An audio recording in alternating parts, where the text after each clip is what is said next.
ကျမထင်တာကပေါ့နော်မိဘတွေအနေနဲ့ပေါ့နော်ကိုယ့်ရဲ့သားသမီးတွေကိုပေါ့နော်အတင်းပေါ့နော်empathy ပေါ့နော် empathize ဖြစ်တတ်အောင်အတင်းကိုကဟိုဖိအားပေးတာကကြတော့သဘောမကျအောင်ပေါ့နော်ဘာဖြစ်လို့လဲဆိုတော့အထူးသဖြင့်ကျမတို့မြန်မာပြည်သားတွေပေါ့နော်ကိုနိုင်ကခဲမွေးဖွားလာကြီးပြင်းလာတဲ့အတွက်ကြောင့်မလို့ကိုကအာသားသမီးတွေကိုပေါ့နော်အရင်ဖိအားပေးပြီးမှကိုယ့်ရဲ့ဒုက္ခအခက်ခဲတွေကို sharing လုပ်တတ်တယ်ဒါပေမဲ့ဒုက္ခအခက်ခဲတွေကို sharing ပြောပြတာ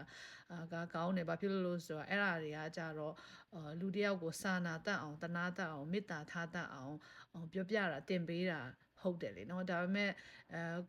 အဲ့ဒါတွေကိုပြောလို့ကိုယ့်ကို empathize ဖြစ်စေအောင်ပေါ့နော်အတင်းရိုက်တွင်းပြီးမှအတင်း empathy ဖြစ်ခိုင်းတာကြတော့အဆင်မပြေဘူးလို့ဘာဖြစ်လို့လဲဆိုတော့empathy ဆိုတဲ့ဟာက empathy ကကြတော့တစုံတစ်ယောက်ကိုဖြစ်တဲ့ဟာကို तू ကလည်းထပ်တူပေါ့နော်အဲ့လိုခံစားရတယ်ဆိုတဲ့အကြောင်းကိုဖော်ကျူးတာသူများတစ်ခုခုဖြစ်ရင်ကိုကလည်းသူနီးပါထပ်တူဒါမှမဟုတ်ကိုလည်းသူနဲ့ပုံစံတူဘဝတူအဖြစ်ပြက်တူဒုက္ခချင်းတူခံစားချက်ချင်းတူပေါ့နော်ကြုံခဲ့ဘူးလို့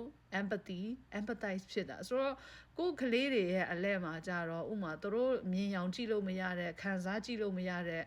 မကြုံဘူးတဲ့အခက်ခဲတွေကိုကိုကအသေးတို့ကိုငါ့ကို empathize လည်းမဖြစ်ဘူးငါဒုက္ခငါဒီလောက်စူးစမ်းနေတာငါဒီလောက်ပင်ပန်းနေတာငါ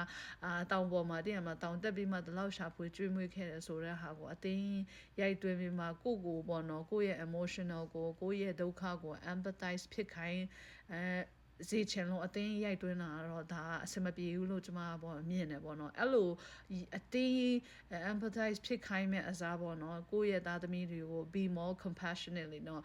compassion ဖြစ်အောင်စာနာတတ်အောင်မေတ္တာထားတတ်အောင်တင်ပေးလို့ရှိရင်အဆင်ပြေပြီလို့ကျွန်မကတော့အဲ့လိုမျိုးမြင်တယ်ပေါ့နော်what do you think ဆိုတော့ဒီကမိတ်ဆွေတွေကရောဘယ်လိုမျိုးသဘောရလဲဘယ်လိုထင်တယ်လဲ comments မှာရေးခဲ့ပါ bye